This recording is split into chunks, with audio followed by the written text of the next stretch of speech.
Dusty, how did you think Brantley looked in the outfield on Sunday, and do you kind of know what you're going to do left field wise between him and Alvarez in this series? Well, he's looking good. He was looking pretty good. I just didn't want to tax him too much, and he's been working out there, and we'll have a lineup for you shortly for game 1 at least, and then we'll go from there. Go to Brian on the right.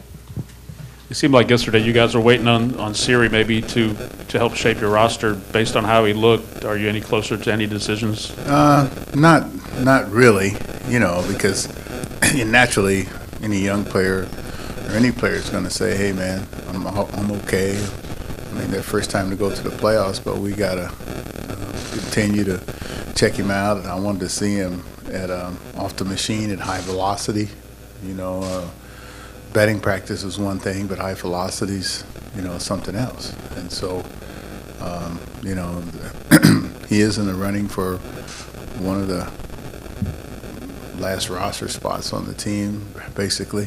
And so we'll exhaust every moment to try to find out. It could be a big spot. So we'll probably make our decision probably sometime this evening, maybe after practice. Brian on the left. Dusty, now that you've been around Lance for a couple seasons, what impresses you the most about his makeup? He seems very modern, but also has a lot of throwback kind of player in him. Well, like he's a son of a former player. So he grew up one way and grew up a different way in modern times, but you never really get rid of how you're taught as a kid, or what you influenced you, or what you've learned. And so he's a combination. I mean, Lance is a joy and a pleasure to be around, because you see the same Lance all the time. He's very confident. Sometimes he gets frustrated, with himself, because he knows how much more is in there. And he's only going to get better. I mean, he can, as good as he is, there's still a lot more in there. I mean, and you see players that you think that, hey, man, he's reached his ceiling and he might get a little bit better, but not a whole bunch. But this guy, I mean, he has a lot. He's a tremendous athlete. Very confident, but very humble at the same time. Here in front, Dusty, on your left. Yes. Dusty, what's your confidence level in your team heading into this? You've been to so many postseason matchups like this. What's your confidence level right now in your ball club? My confidence level, we hadn't played a game yet. My confidence level is at the full, it's at the top. So that's what, I mean, my confidence level doesn't come from me. It comes from, from above. I'm one of the luckiest guys in the world. I was brought here for this, and we got a chance to, do something great. And we can't worry about other people's confidence level, because nobody's picking us. They didn't pick us from the beginning. So we just got to go out and just do our thing. And these guys, they know how to do it. I know how to do it.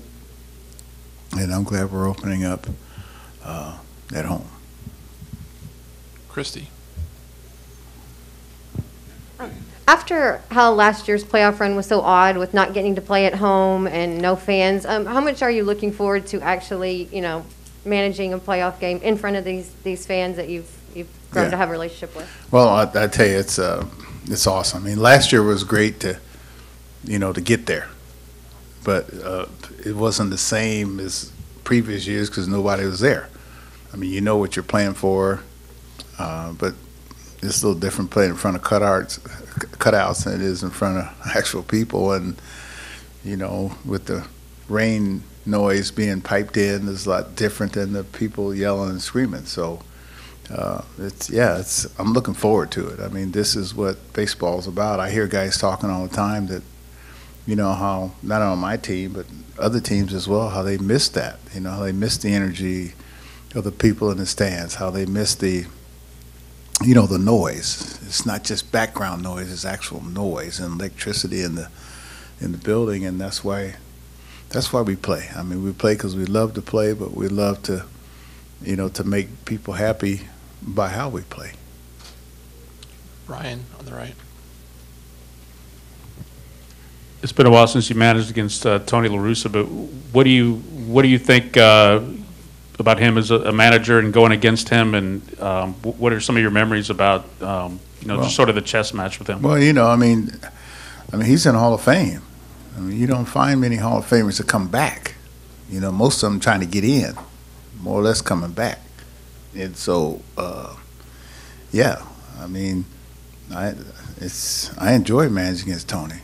And the way I look at it, he's managing against me too. How come you didn't put it that way?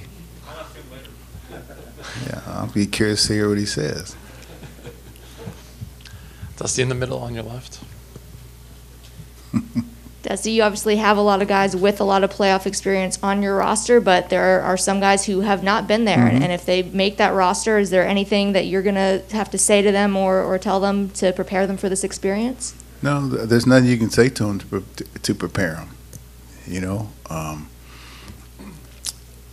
Everybody in that room, no matter how much playoff experience they had their first playoff experience as well as these guys here are going to have it.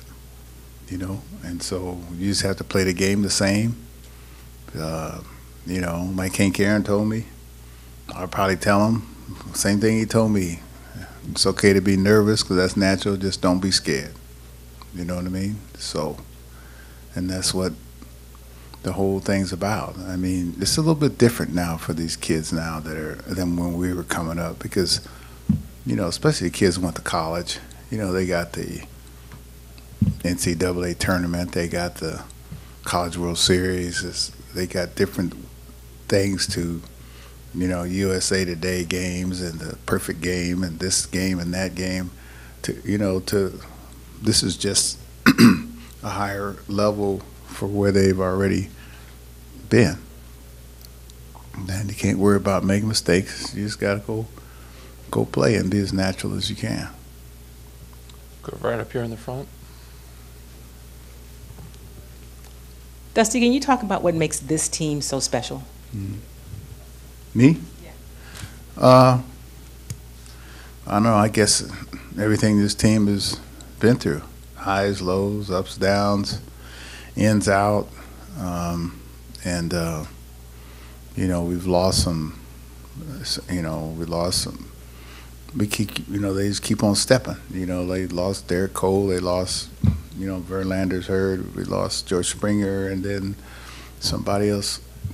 I mean, I've seen teams get destroyed by that in a short period of time, but this team just, you still got some of the nucleus guys here, and they just keep on, like I said, keep on stepping, and they expect to win. I don't hear them doing a bunch of talking. They just go out and play, and these kind of guys I like to be around, because talk is cheap. You just got to play. We'll go straight back. Dusty, some research uncovered that you and Tony played in one game together with the Braves at the end of the 71 season. I know you played in over 2,000 games, but do you have any recollection whatsoever of being a teammate of his for roughly a month? I know they sent me back AAA and kept him. Yeah, that's what I remember. I mean, he was older than me. I think he was 5 years older than me, and they didn't want me, sitting the bench and to go back to play. And I've used that with young guys sometimes. As a young player, you'd rather sit on the bench and make minimum salary than you would go back to the minor leagues and play. And at that time, the minimum salary was $15,000. So, that I don't know, almost $3,000 a month was damn near what I made the whole year in AAA. So, yeah, I remember I didn't want to go back. Actually, Hank Aaron's the one that sent me back, but that was actually the best thing to happen to me now that I'm looking back. At that time, it was the worst, So, That's what and I remember Tony was a bonus baby. You read about coming out of high school, I guess, with Charlie Finley. Like you read on guys. I think they gave him $100,000, Then they gave me like $31,000 total, and I was like, but being 25th round draft choice, I had to think in my heart that I was better than a lot of them. You know what I mean? So that's my story. We'll go to Mark in the front. Hey, Dusty, do you have anything you can share further on Zack Greinke today, how he's doing and what your expectations are going forward? No, I haven't even seen Zack yet. And I haven't talked to our trainers about him yet either. So We'll go I don't have anything, Mark. second row in the middle here.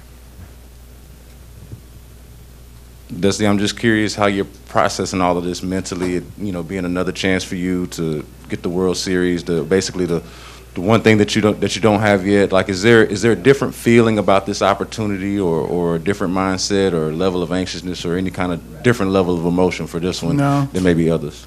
I don't get anxious too much, and I got the same level of emotion, everything like I do, and all the rest of them. You keep knocking on the door, man. If you don't knock on the door, you don't have a chance.